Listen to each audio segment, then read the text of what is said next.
निवडणूक आयोगानं कायद्याचा चुकीचा अर्थ लावला, निवडणुका पुढे ढकलणं चुकीचं, आक्षेपाचं लेखी सादरीकरण सरकार निवडणूक आयोगाला देणार, मुख्यमंत्री फडणवीसांचा आक्षेप।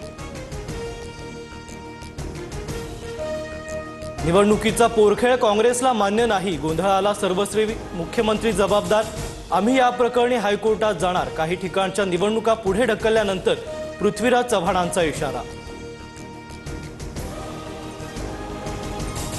सत्ताधाऱ्यांना हवा असलेला कार्यक्रम आखण्याचा कट, वेळ मिळण्यासाठी निवडणुका पुढे ढकलल्या, थोरातांसह संजय राऊतांची टीका।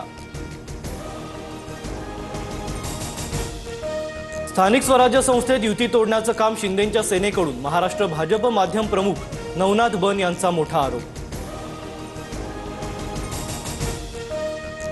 मतमतांतर आणि मतभेद असले तरी महायुतीत फरक पडणार नाही, पुन्हा समन्वय करून महायुती टिकवू, बावनकुळेंचं विधान।